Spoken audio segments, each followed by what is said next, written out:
An ancient prophecy, a maimed god, and Garion, a young farm hand. How are they connected? Do you care? Well, I do. It's the Belgariad, I don't know how you pronounce it, Book 1, Porn of Prophecy.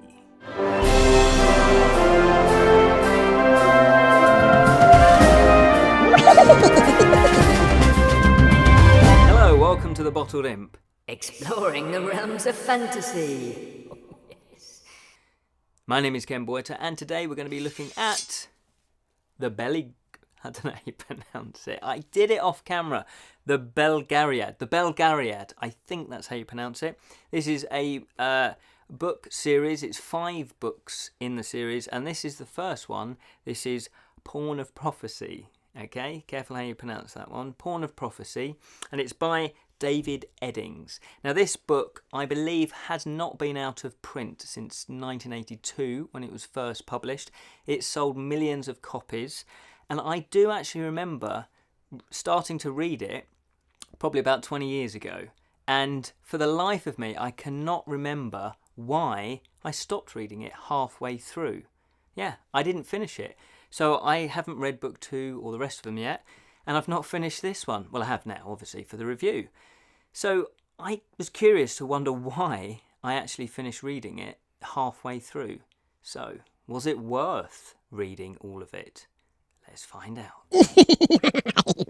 So, an alternative way of saying it probably is the Belgariad.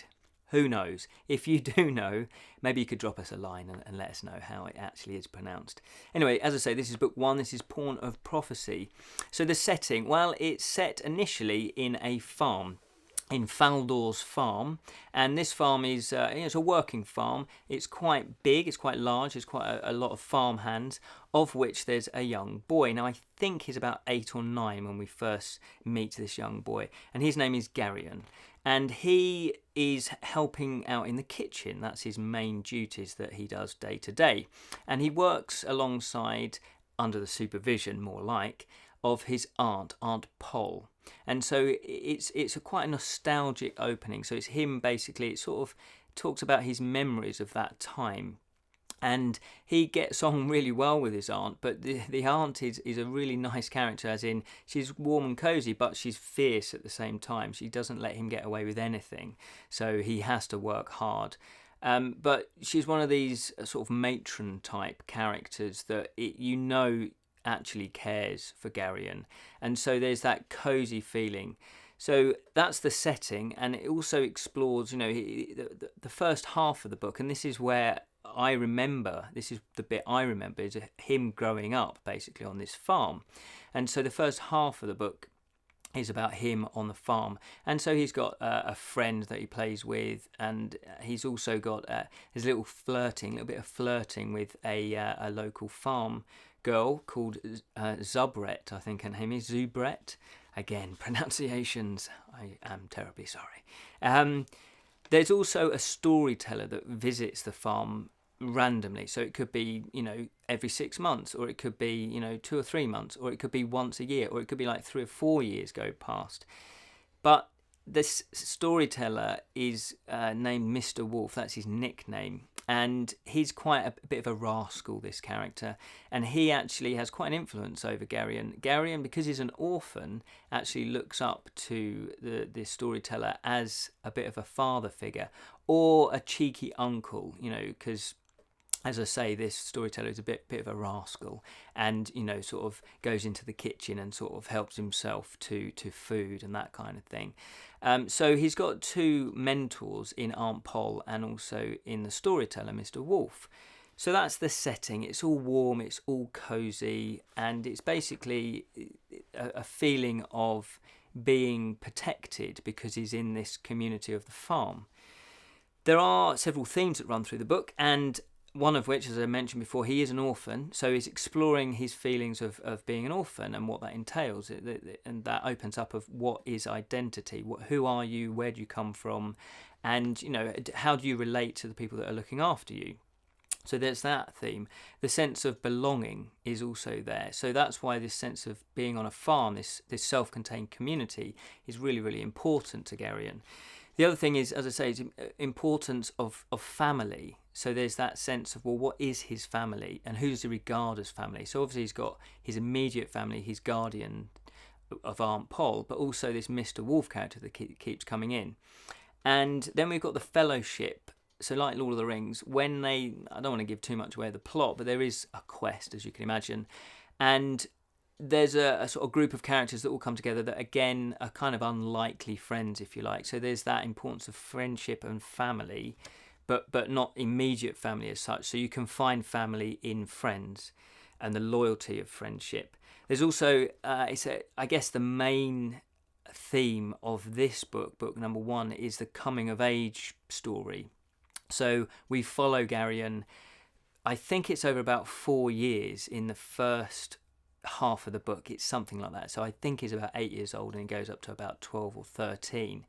And it's really beautifully done, this coming of age. The way that David Eddings has written this, it reminded me a little bit of my childhood, where you have that mixture of questioning things, of being scared of things and being scared of adults a little bit, and also that finding your way in life and what is your position in the world. And obviously as you grow older, that changes. So we learn about Garion and how he's dealing with that of growing up.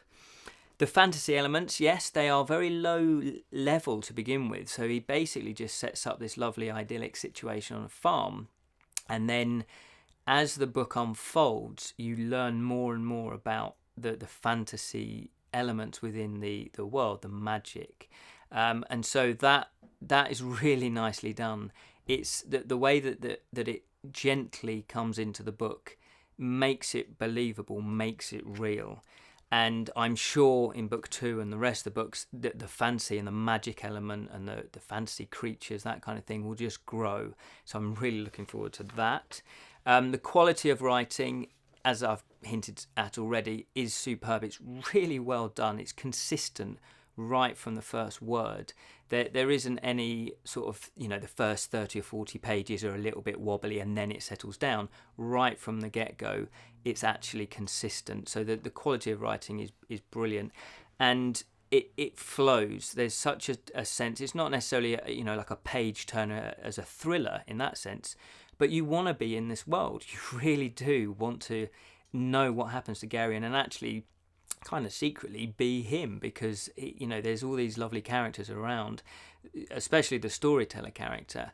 So the way that he can write these characters is really evocative, and it's a very easy read, but without being simple. It's not necessarily there's quite complex themes going on in the background, but the way that he writes it, you do want to read more. The tone, as I say, this first book, it's got this lovely magical feel, this kind of idyllic, rosy feel to the book. And it's all kind of light and warm and cozy, but then it gradually goes into more darker, sinister tone, which befits the plot, because obviously at the beginning it's all about him, Garion, being in this farm and it's all cozy, but then it starts to get a little bit more sinister as they start going on to the quest. The characters are absolutely brilliant. They're really evocative. I can really emotionally connect to all of them, and I do genuinely want to find out what happens to them in the next books. I also care for them.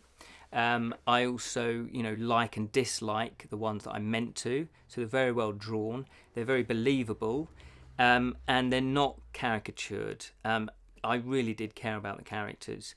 Overall, wow, I really did enjoy this book, and it is a bit weird why I didn't finish it when I was younger, and it shows the power of the writing and what David Eddings has done, because I still remember that first half of that book 20 years later.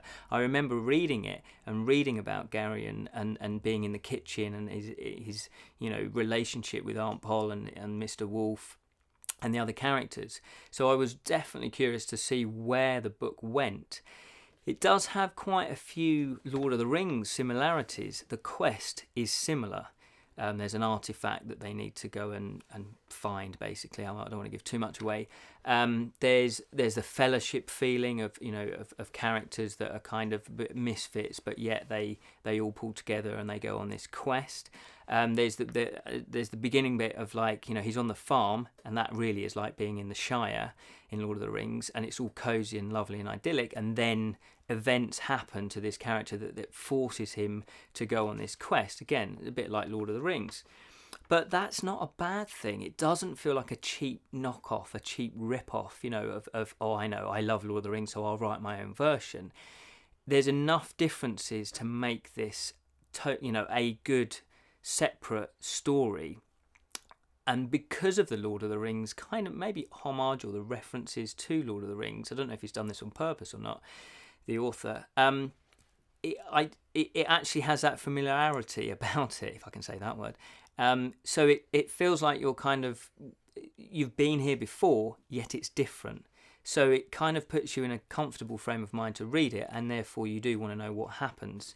I don't want to give too much away about the plot, but it does really start, hotting up the action and the adventure and the actual quest. What else? Yeah, the other thing I want to say about it is that the compassion. There's a lot. You can feel that David Eddings, the author, is actually really compassionate about what he's writing. You can feel like he really does care about his characters, and he's feels like he's a craftsman. Somebody who carves wood, and they're really into carving wood and really want to do a quality job of it, or a blacksmith that's making a sword, and they're these craftspeople. It feels like that. There's a lot of care and attention, and that really comes across in the writing in the whole book. I totally would recommend this, and I just feel a bit gutted that I didn't read these earlier. So but the plus point is I do get to read them now, and I will be doing so. So I'm really looking forward to reading the rest of the books. So that is book 1, Porn of Prophecy of the Belgariad. The Belgrade. Who knows? Let us know how I pronounce it. Anyway, check it out. It's a brilliant book. So there we go. That was my opinions, my review of this word here. And it's book 1, Porn of Prophecy. One thing I didn't mention actually was these later editions. I think this was published in 2014. Really love the artwork on there. I think it's just a really beautiful design. And all the books obviously have a different object on the cover, but they're all done in the same. So if you can get hold of this series, it will look really good on your bookshelves. There we go. Thank you for watching. You can follow us on Twitter and Facebook and all the usual social media. And I know we've been promising this, but we will. Oh, go on. We will get a website up and running. Hopefully it's coming soon. Thank you for watching. And remember, fellow imps, keep it unreal.